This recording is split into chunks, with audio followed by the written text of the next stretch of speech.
ফুটপাতে একটি দোকানে আগুন লাগে, মুহূর্তের মধ্যে আগুন ছড়িয়ে পড়ে পাশের বহুতলে। আর ওই বহুতলে রয়েছে একটি শাড়ির দোকান এবং একটা রেস্তোরাঁ।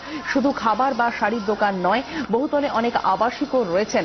আহতরা সকলেই রাস্তায় তখন বেরিয়ে আসেন। খবর পেয়ে ঘটনাস্থলে যায় একে একে দমকলে প্রায় 18টি ইঞ্জিন। যান দমকল মন্ত্রী সুজিত বসুও। কিভাবে আগুন লাগলো তা এখনো পর্যন্ত স্পষ্ট নয়।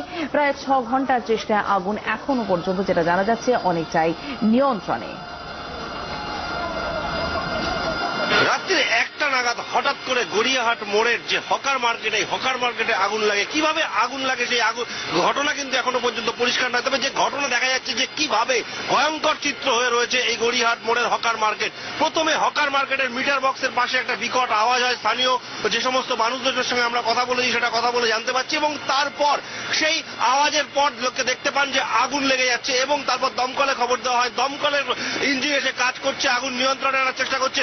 কিন্তু আমরা দেখানোর চেষ্টা করবো কি ভয়ঙ্কর অবস্থা হয়ে রয়েছে এই মুহূর্তে গড়িয়াহাটের হকার মার্কেট। এবং হকার মার্কেটের পেছনে রাস্তার উপরে যে হকার মার্কেট, হকার মার্কেটের গায়ে লাগানো যে বিল্ডিং, সেই বিল্ডিং এ কিন্তু আগুন লেগে গেছে এই মুহূর্তে। এবং বিল্ডিং এ শুধু একটা পয়েন্টে নয়, বেশ কতগুলো পয়েন্টে আগুন লেগেছে, যার ফলে এই গোটা বিল্ডিং এর ভেতরে আগুন লেগে যাওয়ার সম্ভাবনা রয়েছে। এই মুহূর্তে দমকলের প্রায় 4টে ইঞ্জিন কাজ করছে।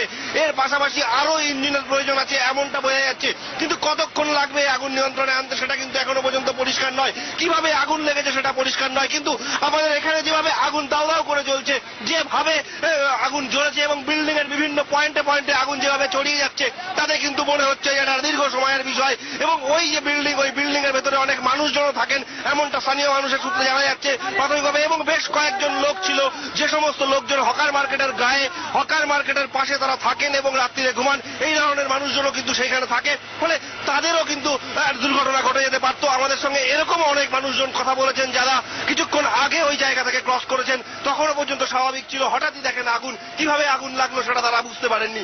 এখন যে চিত্র রয়েছে, সেই চিত্র কিন্তু মারাত্মক আকার ধারণ করেছে। ফলে কতক্ষণ ধরে এই আগুন নিয়ন্ত্রণে আসবে, কখন নিয়ন্ত্রণে আসবে, সে সম্পর্কে কোনো তথ্য পরিষ্কার নয়। তবে দমকলের কর্মীরা চেষ্টা করে যাচ্ছেন কিভাবে আগুন নিয়ন্ত্রণে আনা যায়। জি24 ঘন্টার জন্য ক্যামেরায় রাজ ঘোষালের সঙ্গে দীপঙ্কর দাসের রিপোর্ট, গড়িয়াহাট। আর এই